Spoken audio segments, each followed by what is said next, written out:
Sorry,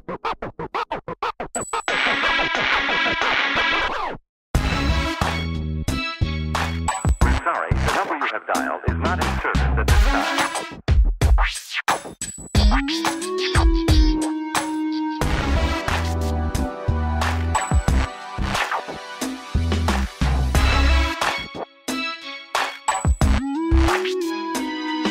This community is an historical neighborhood. It's been here since the 1800s.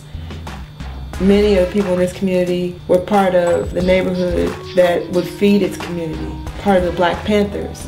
I mean, just a whole community of people. This was once a thriving blues community.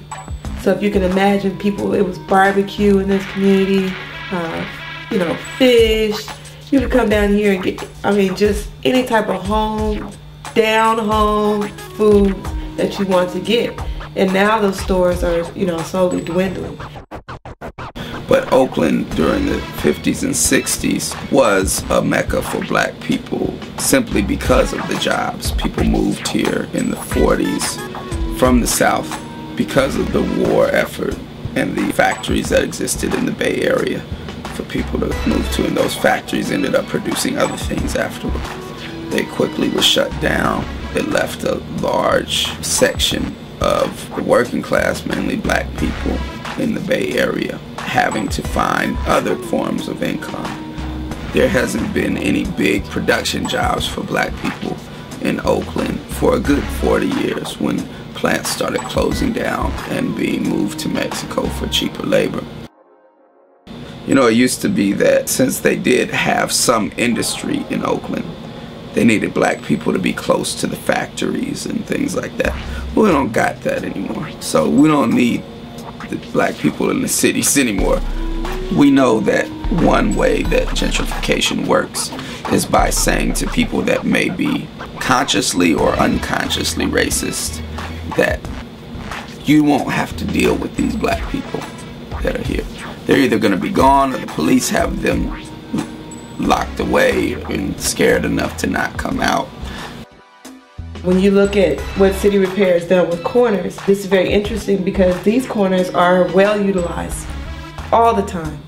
And there's a sense that the corner is a place for show time, so to say. It's a place for fashion. It's a place for conversation. But it's never really a comfortable place because you can have enforcement coming at any time.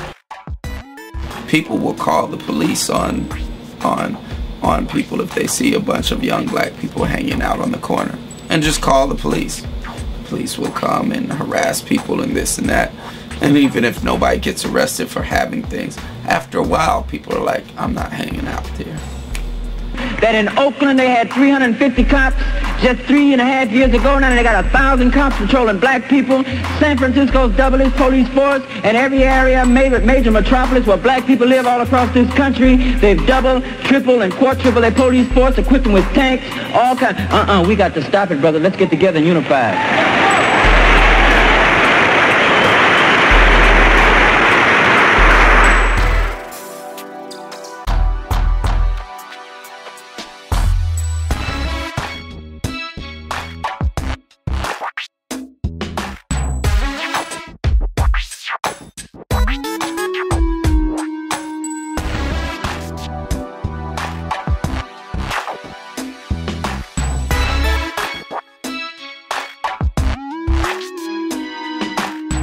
The first thing I thought was, seriously, it's like a new revolution.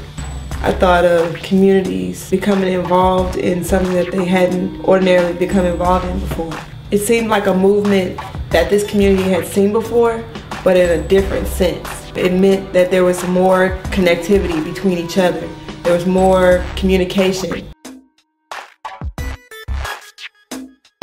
And the idea is that some people will move in and integrate into Black neighborhoods that really want to be part of the community. But the way to fight this taking over of a neighborhood is to make art and make things where the neighborhood can congregate more. And that if you're going to come, you're going to end up having to be part of the community.